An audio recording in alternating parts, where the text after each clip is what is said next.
Welcome to burning issue. రాజకీయాల్లో timing అనేది ఒక బ్రహ్మాస్త్రం. ఆ బ్రహ్మాస్త్రాన్ని ప్రయోగించడానికి నందమూరి వారసుడు ముహూర్తం ఫిక్స్ చేసుకున్నారా? వెండి తెరపై తన విశ్వరూపం చూపించిన తారక్ ఇప్పుడు రాజకీయ తెరపై పొలిటికల్ సునామీ సృష్టించేందుకు సిద్ధమయ్యారా? అవునని అంటున్నాయి తాజా పరిణామాలు. ఈ నెల 18 నుంచి ఊరు వాడ పేరుతో జూనియర్ ఎన్టీఆర్ ప్రారంభించబోతున్న కార్యక్రమం ఏపీ రాజకీయాల్లో పెను ప్రకంపనలు రేపుతోంది. ఇది కేవలం ఒక హీరో చేస్తున్న చారిటీ కాదు, ఒక కాబోయే నాయకుడు వేస్తున్న పక్కా పొలిటికల్ లాంచ్ ప్యాడ్. ఏకంగా 100 కోట్ల రూపాయల సొంత నిధులతో ఆయన రంగంలోకి దిగడం వెనుక ఉన్న ఆ కార్పొరేట్ స్థాయి పొలిటికల్ క్యాలిక్యులేషన్ ఏంటి?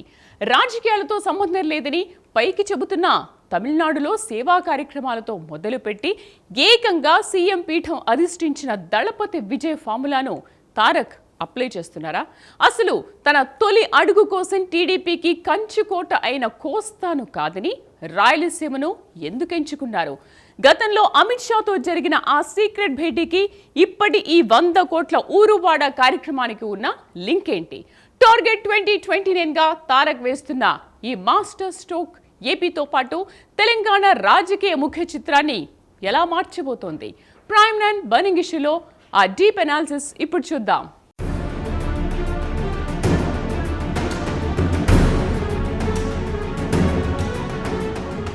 జూనియర్ ఎన్టీఆర్ తెలుగునాట పరిచయం అక్కర్లేని మాస్ ఇమేజ్ ఉన్న పేరు. తాతకు తగ్గ మనవడిగా నటనలో తనకంటూ ఒక ప్రత్యేక అధ్యయనాన్ని లిఖించుకున్న తారక్ ఇప్పుడు తన ఇమేజ్కు పొలిటికల్ కలర్ అద్దే ప్రయత్నం చేస్తున్నారా? అంటే ఈ నెల 18న ప్రారంభం కానున్న ఊరువాడ కార్యక్రమం చూస్తుంటే అవుననే సమాధానం వినిపిస్తోంది. ఏకంగా 100 కోట్ల రూపాయల భారీ బడ్జెట్తో ప్రజాసేవ చేస్తానని తారక్ ప్రకటించడం మామూలు విషయం కాదు. ఇది కేవలం సేవా కార్యక్రమం కాదని 2029 ఎన్నికల కోసం ఇప్పటి నుంచే చేస్తున్న పొలిటికల్ ఫౌండేషన్ అని విశ్లేషకులు బలంగా నమ్ముతున్నారు. ఇంత భారీ ఎత్తున సొంత నిధులతో ఫీల్డ్లోకి దిగడం వెనుక ఒక స్పష్టమైన రాజకీయ వ్యూహం దాగుందన్నది నిర్వివాదాంశం.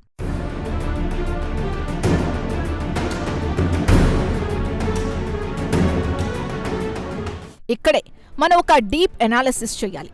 100 కోట్లు అంటే చిన్న మొత్తం కాదు. ఈ నిధులను ఏపీలోని 175 నియోజకవర్గాలకు సమానంగా పంచిన ఒక్కో నియోజకవర్గానికి దాదాపు 57 లక్షల రూపాయలొస్తాయి. ఇంత భారీ మొత్తాన్ని క్షేత్రస్థాయిలో ఖర్చు చేయాలంటే ఖచ్చితంగా బూత్ లెవెల్ కోఆర్డినేటర్లు, మండల స్థాయి కమిటీలు, జిల్లా స్థాయి నాయకత్వం ఉండాలి. అంటే సేవా కార్యక్రమం ముసుగులో తారక్ పరోక్షంగా ఒక పొలిటికల్ పార్టీకి కావాల్సిన క్యాడర్ నెట్వర్క్ ని నిర్మిస్తున్నారని స్పష్టంగా అర్థమవుతోంది. అభిమాన సంఘాలను సేవా సమితులుగా మార్చి ఆ తర్వాత వాటిని పొలిటికల్ సోల్జర్స్ గా తీర్చిదిద్దే పక్కా కార్పొరేట్ ప్లానింగ్ ఇది.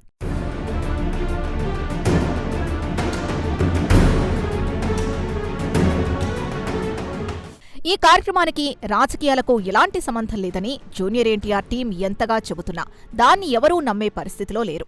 రాజకీయాల్లోకి వస్తున్నానని డైరెక్ట్గా ప్రకటిస్తే అధికార, ప్రతిపక్ష పార్టీల నుంచి ఊహించని దాడులు ఎదుర్కోవాల్సొస్తుంది. అందుకే ముందుగా సేవా కార్యక్రమాల ద్వారా ప్రజల్లోకి వెళ్లి వారి నాడి పసిగట్టి తన బలాన్ని అంచనా వేసుకున్న తర్వాతే అసలు రంగు బయటపెట్టాలన్నది తారక్ వ్యూహంగా కనిపిస్తోంది. ఇది ముమ్మాటికి ఒక సైలెంట్ పొలిటికల్ ఆపరేషన్. ప్రత్యర్థులకు ఏమాత్రం అవకాశం ఇవ్వకుండా తన బలాన్ని క్షేత్రస్థాయిలో పెంచుకునేందుకు ఆయన ఎంచుకున్న వ్యూహాత్మక మౌనం ఇది.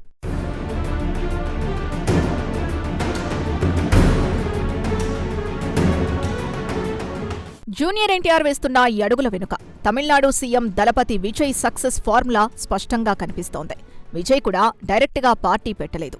ముందుగా తన అభిమాన సంఘాలను విజయ్ మక్కల్ ఇయక్కం అనే సేవా సంస్థగా మార్చారు. 10 ఏళ్లపాటు ఊరూరా సేవా కార్యక్రమాలు చేశారు. ఆ తర్వాతే తమిళగ వెట్రి కచ్చకం పార్టీ పెట్టి ఏకంగా సీఎం పీఠం అధిష్ఠించారు. ఇప్పుడు తారక్ కూడా అచ్చం అదే రూట్ మ్యాప్ను ఫాలో అవుతున్నారని, ఫ్యాన్స్ను పొలిటికల్ సోల్జర్స్గా మార్చే ప్రక్రియకు శ్రీకారం చుట్టారని అర్థమవుతోంది. విజయ్ తరహాలోనే తనకంటూ ఒక సొంత సైన్యాన్ని నిర్మించుకునే పనిలో తారక్ బిజీ అయ్యారు.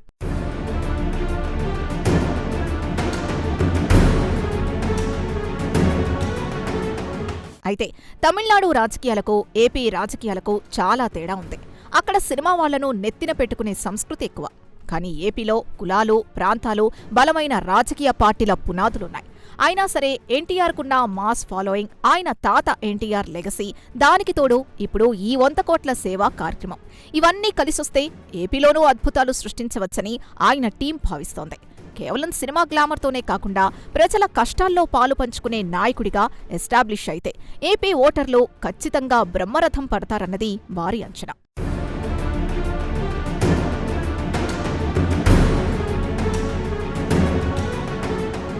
ఇక్కడే ఎన్టీఆర్ ఒక ఊహించని ట్విస్ట్ ఇచ్చారు. తన ఊరు వాడ కార్యక్రమాన్ని కోస్తా ఆంధ్ర నుంచో ఉత్తరాంధ్ర నుంచో కాకుండా రాయలసీమ నుంచి ప్రారంభించారని డిసైడ్ అయ్యారు. ఈ నిర్ణయం వెనుక ఉన్న పొలిటికల్ క్యాలిక్యులేషన్ చూసి సీనియర్ రాజకీయ నాయకులు సైతం ఆశ్చర్యపోతున్నారు. అసలు రాయలసీమనే ఎందుకు ఎంచుకున్నారు? గతంలో టీడీపీకి ప్రచారం చేసి ఆ తర్వాత పార్టీ కష్టకాలంలో ఉన్నప్పుడు సైలెంట్ అయిన తారక్ ఇప్పుడు ఒంటరి ప్రయాణం చేయబోతున్నారా, లేక టీడీపీతోనే కలిసి నడుస్తారా? ఏపీలో కొత్త పార్టీకి స్పేస్ ఉందా? Let's continue.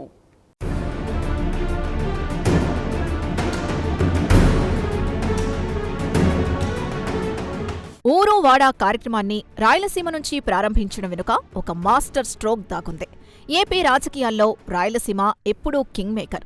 52 అసెంబ్లీ స్థానాలున్న ఆ ప్రాంతం ఎవరికి అండగా నిలిస్తే వారే అధికారంలోకొస్తారు. పైగా రాయలసీమలో వైఎస్ ఫ్యామిలీకి బలమైన ఓటు బ్యాంక్ ఉంది.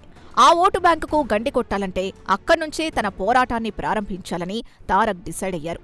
కష్టమైన టార్గెట్ని ముందుగా రీచ్ అయితే మిగతా రాష్ట్రం ఆటోమేటిక్గా తన వెనక నడుస్తుందన్నది ఆయన వ్యూహం. కోస్తాలో ఎలాగూ తన సామాజిక వర్గం అంటుంటుంది కాబట్టి ముందుగా సీమలో పాగా వేయాలన్నది ఆయన పక్కా స్కెచ్.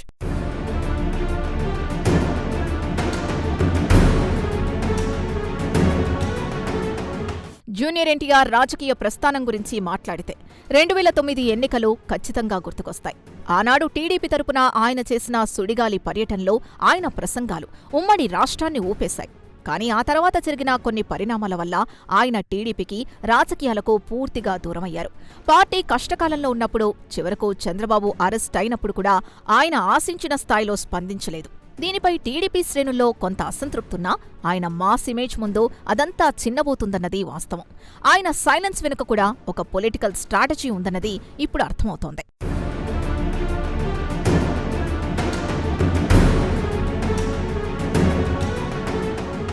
ఇన్నేళ్లలో జూనియర్ ఎన్టీఆర్ని మీడియా ఎన్నోసార్లు రాజకీయాల గురించి ప్రశ్నించింది. కానీ ఆయన ఏనాడూ నేను రాజకీయాల్లోకి రాను అని ఖచ్చితంగా చెప్పలేదు. ఇది సమయం కాదు, సందర్భం కాదు అంటూ దాటవేస్తూ వచ్చారు. అంటే సరైన సమయం కోసం ఆయన ఇన్నేళ్లుగా ఓపిగ్గా వేచి చూశారని, ఇప్పుడు 2029 ఎన్నికల నాటికి ఆ సమయం ఆసన్నమైందని ఆయన భావిస్తున్నారని తాజా పరిణామాలు స్పష్టం చేస్తున్నాయి.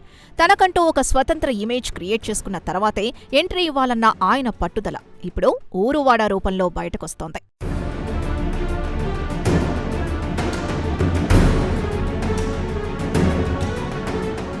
ఇప్పుడు అందరి మదిలో మెదులుతున్న అతిపెద్ద ప్రశ్న, ఎన్టీఆర్ వస్తే సొంతంగా పార్టీ పెడతారా, లేక టీడీపీలో యాక్టివ్ అవుతారా? ప్రస్తుత పరిస్థితుల్లో ఏపీలో టీడీపీ, జనసేన, బీజేపీ కూటమి బలంగా ఉంది. ప్రతిపక్షంలో వైసీపీ ఉంది. ఇలాంటి బైపోలార్ పాలిటిక్స్లో కొత్త పార్టీకి స్పేస్ ఉందా అన్నది ఒక లాజికల్ క్వశ్చన్. అయితే రాజకీయాల్లో శూన్యం ఎప్పుడూ ఉండదు. సరైన నాయకుడొస్తే ప్రజలు పాత ఈక్వేషన్స్ అన్నీ పక్కన పెట్టేస్తారని ప్రజారాజ్యం, జనసేన అనుభవాలు చెబుతున్నాయి. పవన్ కళ్యాణ్ సక్సెస్ చూసిన తర్వాత తారక్కి కూడా సొంతంగా ఎదగాలన్న కాన్ఫిడెన్స్ పెరిగిందన్నది విశ్లేషకులు భావిస్తున్నారు.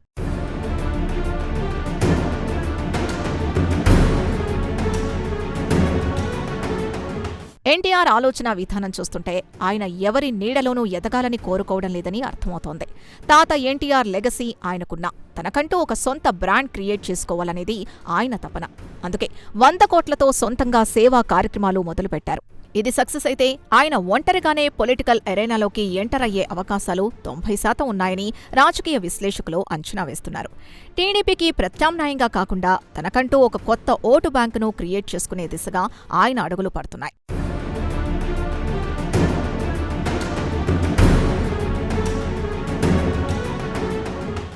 జూనియర్ ఎన్టీఆర్ ఎపిసోడ్లో ఎవరూ ఊహించని మరో భారీ ట్విస్ట్ ఉంది. అదే ఢిల్లీ కనెక్షన్. గతంలో కేంద్ర హోంమంత్రి అమిత్ షాతో తారక్ భేటీ కావడం అప్పట్లో సంచలనం సృష్టించింది. ఇప్పుడు తారక్ వేస్తున్న ఆ అడుగుల వెనుక బీజేపీ పెద్దల వ్యూహం ఉందా? ఏపీ తెలంగాణ రెండు రాష్ట్రాల్లోనూ బలమైన మాస్ లీడర్ కోసం వెతుకుతున్న కమలనాథులకు తారక్ ఒక బ్రహ్మాస్త్రంలా దొరికారా? అసలు ఎన్టీఆర్ టార్గెట్ ఏపీ మాత్రమేనా లేక తెలంగాణను కూడా కవర్ చేయబోతున్నారా? ఈ పొలిటికల్ థ్రిల్లర్లో క్లైమాక్స్ ఏంటి? Let's watch.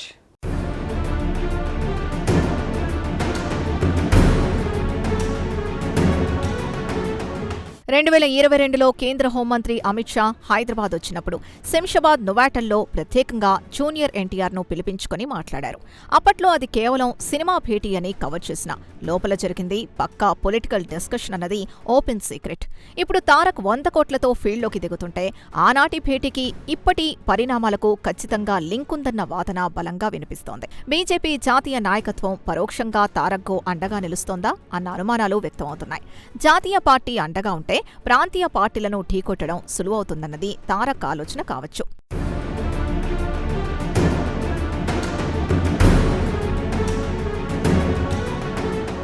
బీజేపీకి జాతీయ స్థాయిలో మోదీ లాంటి బలమైన నాయకుడున్నా తెలుగు రాష్ట్రాల్లో మాత్రం ఒక చరిష్మా ఉన్న మాస్ లీడర్ లేరు. ఏపీలో పవన్ కళ్యాణ్తో పొత్తున్నా సొంతంగా ఎదగాలంటే ఒక బలమైన ముఖం కావాలి.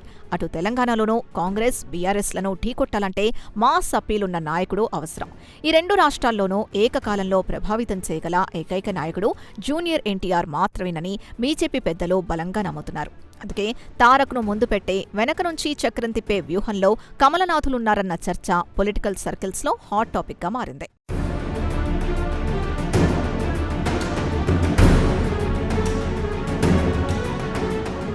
జూనియర్ ఎన్టీఆర్ ఊరువాడ కార్యక్రమం కేవలం ఏపీకే పరిమితమవుతుందా లేక తెలంగాణ కూడా విస్తరిస్తుందా అన్నది మరో ఆసక్తికరమైన అంశం. తెలంగాణలో ముఖ్యంగా ఖమ్మం, నిజామాబాద్, హైదరాబాద్ లాంటి ఏరియాల్లో తారక్కున్న ఫ్యాన్ ఫాలోయింగ్ అంతా ఇంతా కాదు. సెటిలర్ల ఓట్లతో పాటు లోకల్ యూత్లోనూ ఆయనకు విపరీతమైన క్రేజ్ ఉంది. అందుకే ఆయన తన పొలిటికల్ ఆపరేషన్ని రెండు రాష్ట్రాల్లోనూ ప్యారలల్గా రన్ చేసే అవకాశాలు మెండుగా ఉన్నాయని విశ్లేషకులు చెబుతున్నారు. రెండు రాష్ట్రాల్లోనూ ఒకేసారి ఇంపాక్ట్ చూపించగల సత్తా ఆయనకుంది.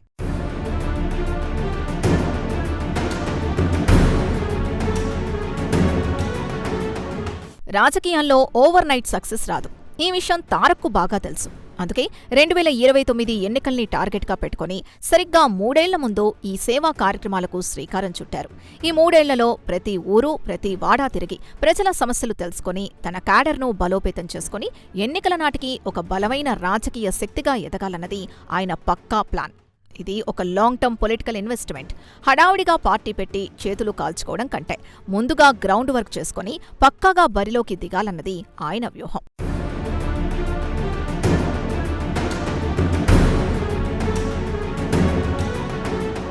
Junior NTR political entry confirm అయితే తెలుగు రాష్ట్రాల రాజకీయాల్లో పెను ప్రకంపనలు రావడం ఖాయం.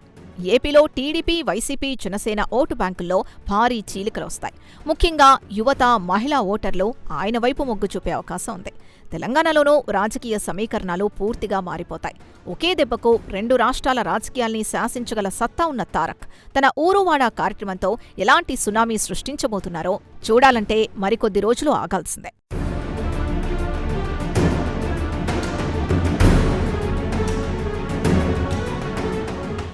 రాజకీయాలు అంటే రంగుల ప్రపంచం కాదు, అదొక ముళ్ళ కిరీటం.